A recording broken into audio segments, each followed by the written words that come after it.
Je me tenais dans le salon de la maison que j'avais aidé à sauver 3 fois.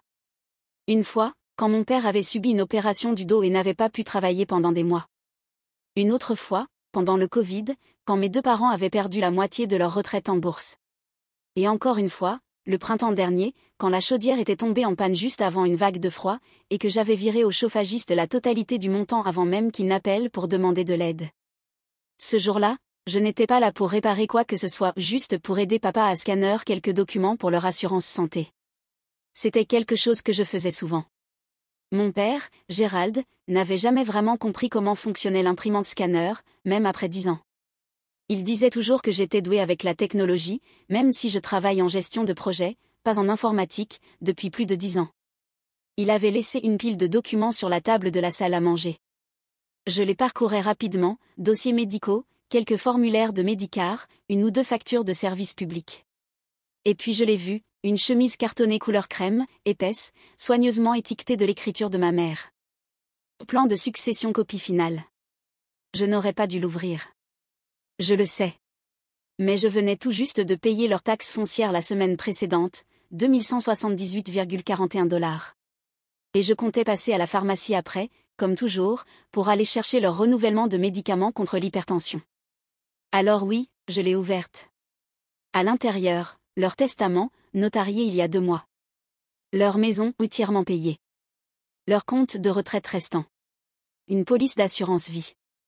Tout, pour mon frère. Mason Rivers, 29 ans, sans emploi, vivant toujours à la maison. Il avait abandonné la fac 2 fois, passé quelques années à travailler sa musique, ce qui voulait surtout dire qu'il jouait dans le garage et postait des clips qui ne dépassaient jamais les 200 vues. Mes parents disaient toujours qu'il n'avait pas encore trouvé sa voie. Mon nom, Daniel Rivers, apparaissait une seule fois. Nous aimons nos 2 enfants également et leur faisons confiance pour prendre soin l'un de l'autre. C'était tout. Aucune mention des impôts que j'avais payés. Pas une ligne sur les économies que j'avais transférées sans qu'on me le demande. Même pas un merci. Juste une manière polie de dire, tu n'as besoin de rien, et nous ne te devons rien. Je n'ai rien dit tout de suite. Je suis restée là, à regarder la feuille, pendant que le scanner ronronnait en arrière-plan. Mes mains étaient stables. Ma respiration, non. Mon père est revenu avec son café et a dit. Tu avances avec cette pile, Danny ? J'ai levé la chemise cartonnée. C'est comme ça, papa, ai-je demandé doucement. Tout pour Mason ? Il s'est figé, son café à mi-chemin de ses lèvres. Puis il a soupiré, un de ces longs soupirs épuisés qui voulait dire qu'il savait déjà ce que j'avais découvert. Ce n'est pas ce que tu crois. Je n'ai pas répondu, parce que c'était exactement ce que je croyais. Je ne l'ai pas confronté. Pas tout de suite. Papa est resté là, à tenir son café comme si ça pouvait expliquer quelque chose. Puis il a marmonné. On s'est dit que tu comprendrais. Tu t'en sors bien, Daniel. Tu t'en es toujours bien sorti. C'est ce qu'il disait toujours quand il ne voulait pas expliquer. Tu t'en es toujours bien sorti. Traduction, tu n'as pas le droit de vouloir plus.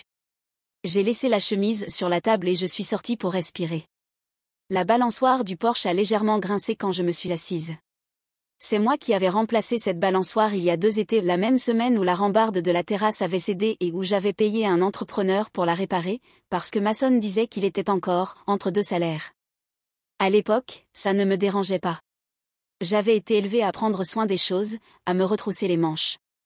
J'ai grandi dans cette même maison, partagé une chambre avec Mason jusqu'à mes 13 ans, quand papa a enfin fini d'aménager le sous-sol. Je me souviens encore du jour où nous avons peint les murs en bleu ensemble, papa, Mason et moi. Maman nous avait apporté de la limonade en disant. Regardez notre petite équipe. Quelle équipe ?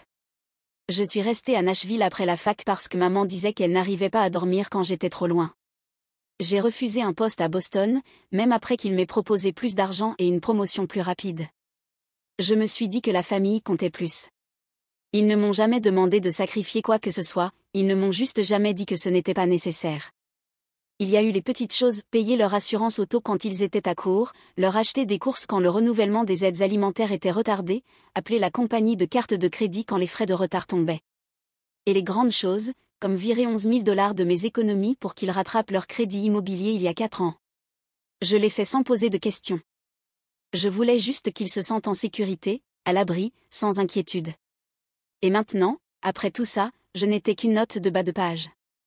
Je suis restée assise sur cette balançoire du porche, fixant le vieux chêne de l'autre côté de la cour. Mason y avait gravé ses initiales autrefois, MR plus HH, pour une fille de son 2e lycée. Je me demande s'il a jamais contribué à payer l'élagage de cet arbre. Je me demande même s'il sait que ça a coûté $800 l'an dernier, après qu'une tempête l'a presque fendu en deux. Est-ce qu'ils ont seulement pensé à ce que j'ai sacrifié? Pas seulement l'argent, mais la facilité, la tranquillité, la vie que j'aurais pu construire ailleurs. Ou bien m'ont-ils toujours vu comme celle à qui il n'est pas nécessaire de demander, parce que je suis toujours la première à me présenter? Je ne suis pas rentrée à l'intérieur. La balançoire a grincé une fois sous mon poids, puis s'est immobilisée. J'entendais encore le bourdonnement du scanner à travers la porte moustiquaire. Quelques minutes plus tard, maman est sortie. Elle portait ce même gilet bleu pâle qu'elle enfilait toujours quand elle avait quelque chose de lourd à dire, celui de Noël, quand je lui avais offert une carte cadeau et que Mason lui avait donné un CD gravé. Elle avait dit qu'elle aimait les deux. Elle n'a pas d'abord pris place, elle est restée là, debout, à tordre l'ourlet de sa manche. Et Daniel, a-t-elle dit ni trop doucement, ni trop sèchement. Je n'ai pas levé les yeux. Elle s'est assise à côté de moi quand même. On ne voulait pas que tu la prennes comme ça. J'ai hoché la tête une fois. Je n'allais pas remplir le silence à sa place. Elle a expiré, pas vraiment un soupir, juste un relâchement. Ce n'est pas qu'on ne t'aime pas. Je n'ai toujours rien dit. Parce que comment appelle-t-on un amour qui oublie votre nom quand ça l'arrange? Elle a posé sa main sur la mienne. Sa peau était chaude, légèrement tremblante. Mason a eu plus de mal. Toi, tu es stable, Dani. Tu l'as toujours été. Stable. Forte.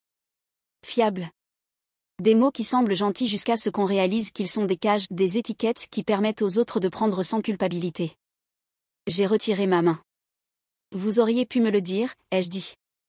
Ma voix était basse, posée. Vous auriez pu me demander. Elle a détourné le regard, vers la cour. Et c'est là qu'elle l'a dit, doucement, comme si le dire plus bas rendait la chose plus légère. On a dû se porter caution pour Mason. Il avait besoin d'aide. Le mot est tombé comme une tape, pas un coup.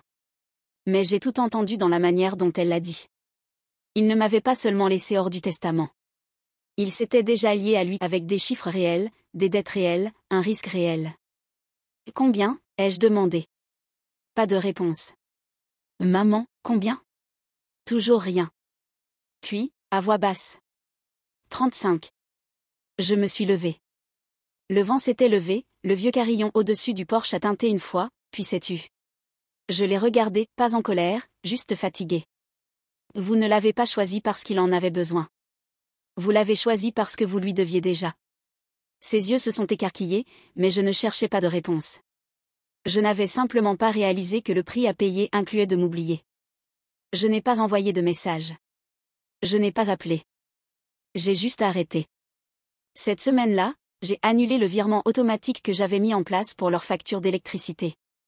J'ai supprimé le rappel dans mon calendrier pour renouveler leurs médicaments.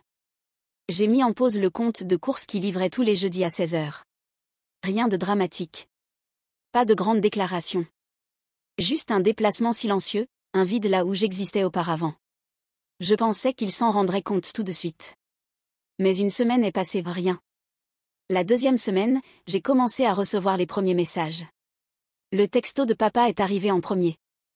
La facture d'eau est plus élevée ce mois-ci. Peux-tu vérifier le compte? Je n'ai pas répondu. Puis. Maman, on n'a plus des crackers sans sel que tu apportes toujours. Mason. Oublié. Je l'ai laissé non lu. Ils n'étaient pas inquiets. Pas encore. Ils ont juste supposé que j'étais occupée, ou de mauvaise humeur, ou fatiguée par le travail. Peut-être qu'ils pensaient que j'avais besoin d'espace. Peut-être qu'ils pensaient que je reviendrais. Comme toujours. La 3e semaine, le ton a changé. Daniel, a écrit maman. L'échéance de l'hypothèque approche. Peux-tu envoyer ce que tu envoies d'habitude? Elle n'a pas dit bonjour. Elle n'a pas demandé comment j'allais. Juste une ligne. Un montant. Un besoin. J'ai fixé le message longtemps. Puis j'ai tapé. Demande à Mason. C'est sa maison maintenant. J'ai appuyé sur envoyer. Je n'ai pas attendu. 5 minutes plus tard, elle a appelé. J'ai laissé sonner. Un autre message. S'il te plaît, ne fais pas ça. Il faut qu'on parle. Mais il n'y avait plus rien à dire. Ils avaient fait leur choix. Je vivais enfin comme si ça comptait. Ce soir-là, Mason a envoyé un message. Et Danny, n'en fais pas tout un drame. Aide-les. Comme toujours. Comme toujours. Comme une routine. Comme un réflexe. Comme si je n'étais jamais plus qu'un bruit de fond fiable. J'ai répondu. C'est toi qu'ils ont choisi, Mason. Alors sois ce choix. Il n'a pas répondu. Le lendemain matin, je me suis réveillée avec une demande de virement de maman. 3200 dollars. Le montant exact de l'hypothèque en retard et des pénalités. Pas de message. Pas de note. Juste le chiffre. J'ai refusé. Une minute plus tard, le téléphone a sonné. Encore. Puis ceci. On pourrait perdre la maison si tu ne nous aides pas. Et enfin, de papa. Tu laisserais tes parents devenir sans abri? J'ai failli rire. Ils n'étaient pas sans abri. Ils étaient juste mal à l'aise. Pour la première fois, ils découvraient ce que j'avais porté en silence, sans jamais rien demander. J'ai éteint mon téléphone. Ils ne m'avaient pas perdu quand ils m'ont rayé du testament. Ils m'ont perdu quand ils ont supposé que je continuerais à donner malgré cela. Une semaine de silence est passée après que j'ai refusé leur demande de virement. Pas d'appel. Pas de message. Je ne les avais jamais connus aussi silencieux depuis des années. Et d'une certaine façon, ce silence résonnait plus fort que leurs supplications. J'ai commencé à mieux dormir. À me réveiller sans vérifier mon téléphone. À cuisiner pour moi, et pour personne d'autre. Mais dans ma famille, le silence ne dure jamais. Pas quand il y a des reproches à faire circuler. Le premier signe fut un message vocal de tante Laurie. Elle m'appelait rarement, elle disait toujours qu'elle ne voulait pas se mêler des affaires de famille. Mais ce matin-là, son message disait: Je ne prends pas parti, ma chérie, mais ta mère est morte d'inquiétude. Peut-être que tu devrais leur parler. C'est là que j'ai compris qu'ils avaient commencé à parler aux autres. J'ai vérifié sur Facebook. Ça n'a pas pris longtemps pour trouver. Une photo du perron. Une légende. Nous avons tout donné à nos enfants, mais parfois, donner ne suffit pas. Des dizaines de mentions j'aime. Quelques commentaires compatissants. Un de Mason. Certaines personnes pensent que la famille, c'est une question d'argent. Ils oublient que c'est surtout être présent. J'ai fermé l'application. Pas en colère. Juste vide. Il n'était pas seulement déçu. Il réécrivait l'histoire. Me transformant de gardienne en méchante. Parce que j'avais cessé d'être présente pour qu'il puisse m'utiliser. Le lendemain après-midi, une enveloppe est arrivée à mon appartement. Simple. Pas d'expéditeur. À l'intérieur, un avis de saisie. Une copie seulement. Pas adressée à moi. Mais je connaissais le numéro de la maison. Je suis restée là un moment. À fixer le papier. Puis je l'ai retourné et j'ai écrit au dos. Peut-être que vous auriez dû la laisser à quelqu'un qui savait la gérer. Je ne l'ai pas envoyée. À la place, j'ai vérifié sur le site du comté. Leur propriété était officiellement à risque. Retard de paiement. Plus aucune marge.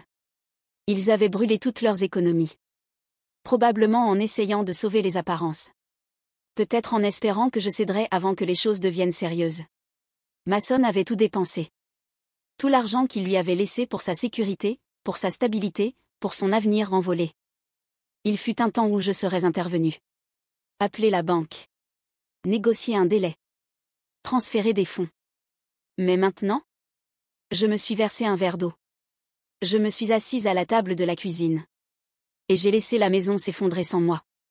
Parfois, il n'est pas nécessaire d'allumer l'incendie. Il suffit d'arrêter de porter l'eau. Ça a commencé doucement. Un post vague de maman avec un emoji tournesol. Une photo d'elle et papa souriant sur le perron. Nous les avons élevés avec amour. Nous avons fait de notre mieux. Mais parfois, l'amour ne suffit pas.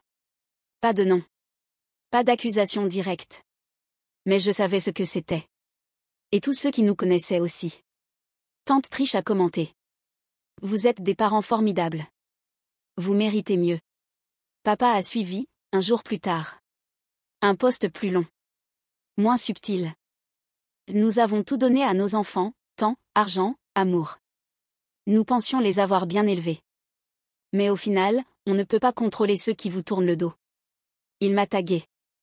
Pas d'appel, pas de message, juste un post que tout le monde pouvait voir. Je n'ai pas répondu. Je l'ai regardé grandir, des dizaines de mentions « j'aime », des amis de la famille qui intervenaient, certains que je n'avais pas vus depuis le lycée.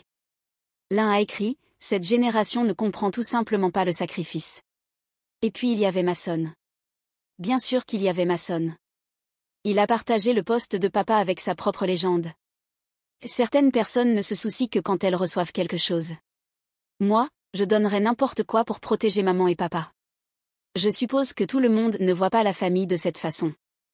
Je l'ai lu 2 fois, puis encore une. Le même homme qui n'avait pas payé de loyer depuis des années, qui avait vidé chaque dollar qu'il leur restait, qui avait regardé la maison tomber en ruine, se présentait maintenant en héros. Les commentaires étaient pires. Tu es un si bon fils. Ta sœur devrait avoir honte. Ils lui ont tout donné, elle voulait juste encore plus. Il ne connaissait pas la vérité. Mais il ne la voulait pas non plus. Il voulait une histoire, et ma famille leur en avait donné une. J'aurais peut-être encore gardé le silence, laissé la tempête passer, mais ensuite j'ai vu son oncle Kelly, ma cousine, celle qui m'avait un jour dit « Tu es le ciment de cette famille ». Elle avait liké le post. Laissé un emoji cœur. Pas de commentaire, juste ça. Ça m'a frappé plus fort que je ne l'aurais cru. Peut-être parce que je pensais qu'elle savait mieux. Peut-être parce que je pensais qu'elle me voyait. J'ai fermé mon ordinateur portable, je me suis assise dans le noir, et pour la première fois depuis des semaines, j'ai senti quelque chose se briser. Pas bruyamment, pas dans le chaos, juste un déclic silencieux, final.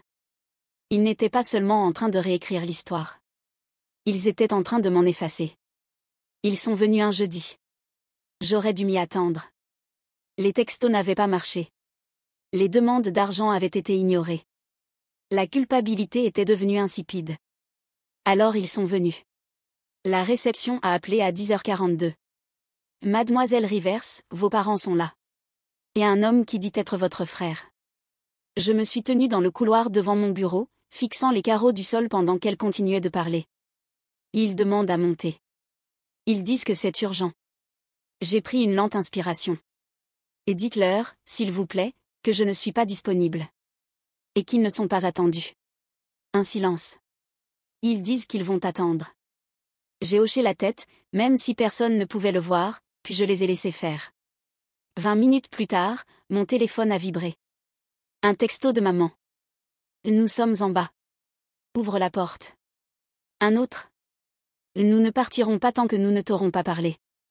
Je ne me suis pas précipitée. J'ai terminé la réunion dans laquelle j'étais, répondu à 2 mails, puis je suis descendue. Ils étaient à l'entrée de l'immeuble, debout trop près les uns des autres, comme s'ils avaient répété la scène. Papa se tenait raide, comme s'il retenait une leçon. Maman serrait son sac des 2 mains, les yeux fouillant les alentours. Mason avait l'air de préférer être n'importe où ailleurs. Ils se sont tous tournés quand je suis passé la porte. Personne n'a parlé tout de suite. Je suis restée là où j'étais, les bras croisés, calme. Et Daniel, a dit maman, sa voix déjà tendue, il faut qu'on parle. Je la regardai, puis au-delà d'elle. La rue était silencieuse. Une camionnette de livraison passa au loin dans un grondement sourd.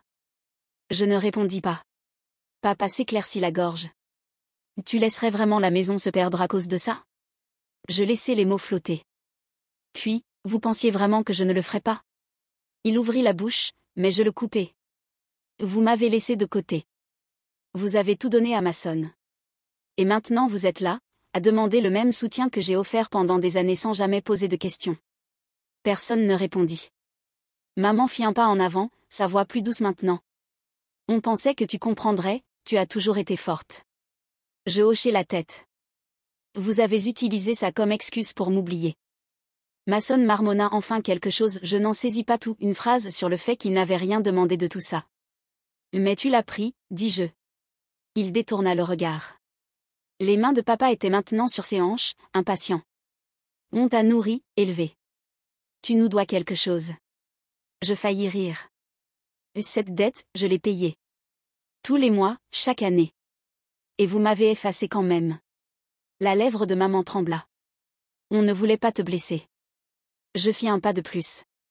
Alors pourquoi avoir attendu que je disparaisse pour réaliser que c'était moi qui tenais tout ça debout? Ils ne dirent rien. Mason tendit la main vers la porte. Je levai la mienne. Non. Vous ne montez pas. Vous n'entrez pas. Je ne serai pas votre solution cette fois. Pas de cris. Pas de scène. Juste de l'immobilité. Ils restèrent là, 3 personnes qui, autrefois, se disaient ma famille. Et moi? J'en avais fini d'essayer d'être vu par des gens qui ne regardaient que quand ils avaient besoin de quelque chose. Ils ne m'avaient pas perdu quand ils avaient changé le testament. Ils m'avaient perdu quand ils avaient cru que je ne partirais jamais. Je n'ai pas bloqué leur numéro. Je n'en avais pas besoin. Le silence que je leur ai donné était plus fort que tout ce qu'ils auraient pu crier en retour. Ils ont envoyé des messages pendant un moment. Maman a tenté des mots doux. Papa est devenu plus froid, accusateur, exigeant. Mason est resté presque silencieux. Juste un dernier message. Tu crois que ça te rend meilleur? De partir comme ça? Je n'ai pas répondu. Quelques jours plus tard, je suis sorti marcher sans but, juste en mouvement. Mon chemin, sans même y penser, a fini par me ramener dans le quartier où j'ai grandi. La vieille rue était la même, trottoir fissuré, une clôture à moitié peinte. Mais la maison. Un panneau à vendre sur la pelouse. Des volets délavés.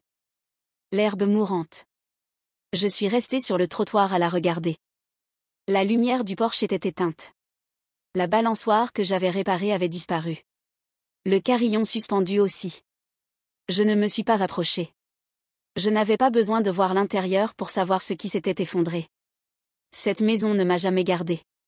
C'est moi qui l'ai gardée. Et maintenant, c'était le problème de quelqu'un d'autre. Alors que je me retournais pour partir, mon téléphone a vibré dans ma poche. Une fois. Puis encore. Je ne l'ai pas regardé. Je savais déjà quel nom s'afficherait à l'écran. Je l'ai laissé vibrer, puis s'arrêter. Puis vibrer encore. J'ai sorti le téléphone et regardé. Appel manqué, maman. Appel manqué, papa. Et ensuite message vocal, nouveau. J'ai mis le téléphone en silencieux, puis je l'ai glissé dans la poche de mon manteau. Pas besoin d'écouter le message. Je savais déjà ce qu'il dirait. Je suis rentrée chez moi dans l'air froid et lent d'un après-midi de fin d'automne. Pas en colère. Pas triomphante. Juste libre. Je n'ai jamais été leur plan de secours.